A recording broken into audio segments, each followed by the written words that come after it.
Hello, my name is Christy and I am a witch.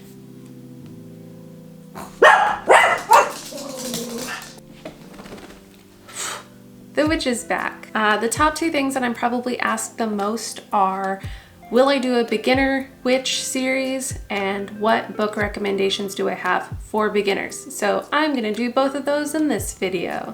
Instead of laying out like a specific path that you need to follow in order to get started on the journey of witchcraft or magic, because I don't really believe in that. I think everyone's journey is so special because of how unique it is.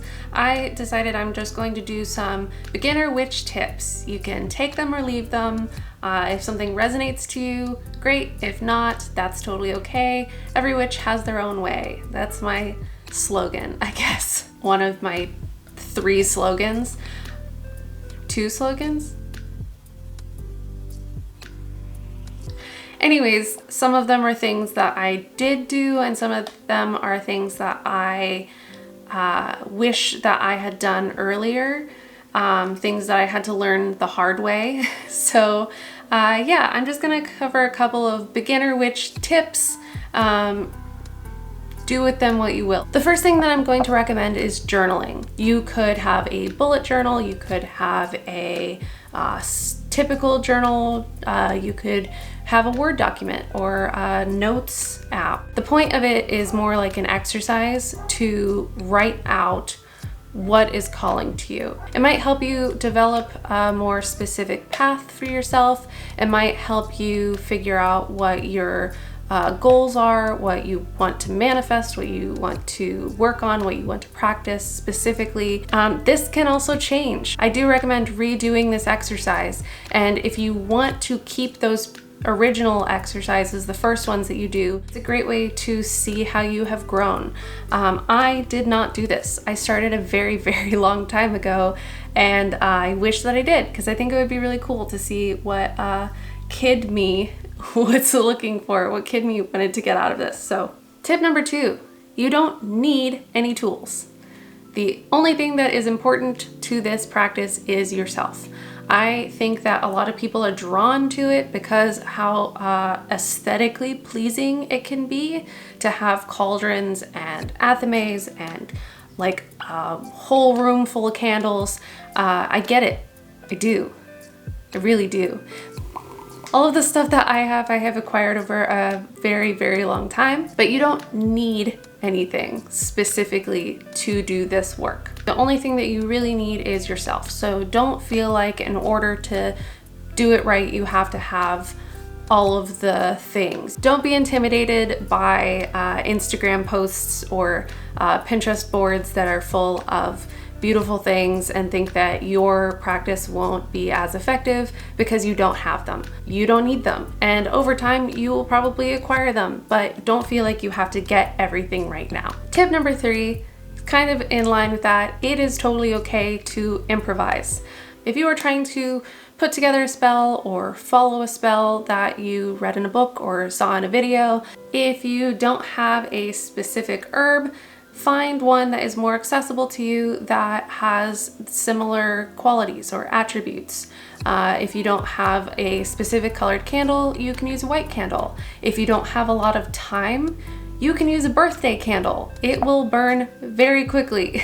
Basically, don't think that you won't be able to do something because you don't have the specific ingredients required. If you only have what's in your kitchen cupboard for herbs, that's fine. Basil, oregano, salt, all of those things can be used, so you're good. What am I on? 1, 2, 3, 4. Tip number 4, do your research. Here's where we get to the books. When I started, had very limited access to books. I think I had 3 books about Wicca in my local library that I alternated between, and none of them really 100% fit me, but I knew that there was something there that spoke to me, but none of them are quite right. But if I had not read those, if I had not been introduced to those, I wouldn't know what doesn't speak to me. So the books that you read that don't speak to you are just as important as the books that you read that do, because then you learn more about yourself, more about your path, more about what you're looking for. I actually have one of the books that I was introduced to. This was one of the books that was in my local library. Look at how cool. I wanted to be just like that girl in the front. Look at how cool with her skirt. God, I hope this doesn't age me too much. It was part of my journey. It was part of my path. So it got me to where I am today, and that's what matters.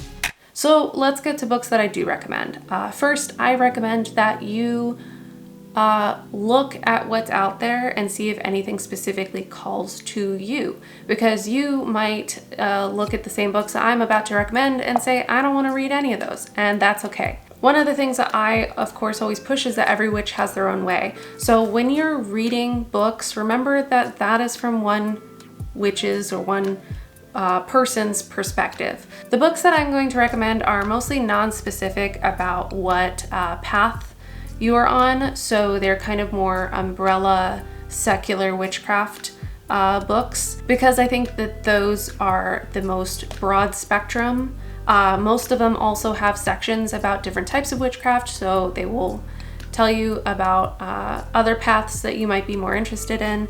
So let's get started. The Modern Witchcraft book series. I have multiple of them. Simple, it's kind of generic, but it is not intimidating, and it's very easily ingestible. So good beginner book. I'm not done reading this one, but so far I really like how it is very much about forging your own path. I'm really interested to see where it goes with the liminal space section. I have not gotten to that yet, but so far I really like it. Also probably a pretty good beginner book. I'd say maybe a little more intimidating than the last one. There's a lot of information in it. There you go. This book I highly recommend because it has a lot of great exercises, specifically meditation exercises that are amazing and wonderful and very beneficial, and I highly recommend it. I also really recommend this one. It is a beautiful representation of witchcraft, and I think that it is great for beginners and advanced witches alike. I think that it covers a lot of information. It is no nonsense, and it has some great rituals in it. I recommend this one as well. I will recommend this book 1,000 times over. It is great for associations, herb magic. I think it's a wonderful tool to have, especially if, like I said earlier, you are looking for herb alternatives or things that you can do with what you have in your cabinet. This is a great little resource to have for that. And then finally, I'm going to share a book with you that is not very user-friendly, but I use it a lot. It's this book. Now, I am not on a Wiccan path, and a lot of the rituals in the beginning are very Wicca-esque, Wicca-based, and also seem to be made for a coven. But what I really like it for and what I use it for the most is the section in the back about sigils or symbolism or attributes. It covers days of the week.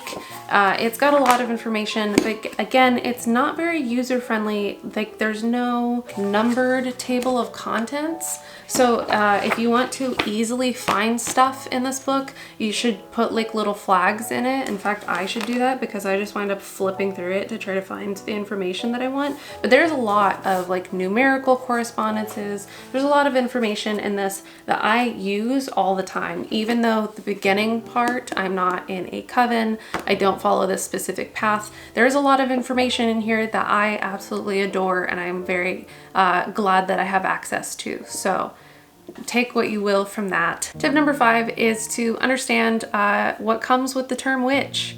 So it is a reclaimed term. It's historically had a lot of negative connotations to it. There are still a lot of people that cannot use it safely. Do some research just on witch history, on when it was illegal to use the term witch, to be a witch, to be called a witch, the witch trials. Do some research on it, understand what comes with the term, understand that being able to use it in a safe environment is a privilege. So just be aware of what comes with it. I think it will give you a deeper connection and a deeper appreciation for it.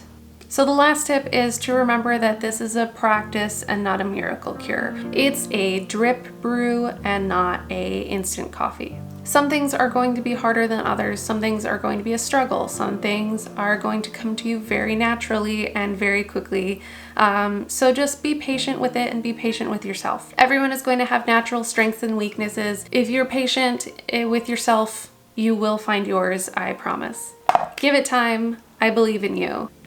So I think that will do it for this episode of Witch Tips, if I do another episode of Witch Tips. If you liked this and you want more witch tips in the future, just let me know in the comments and I will start compiling more of them together for another episode, I guess. Thank you so much for watching. Blessings to you on your path, and I will see you in the next one. All right, bud. I think that'll do it.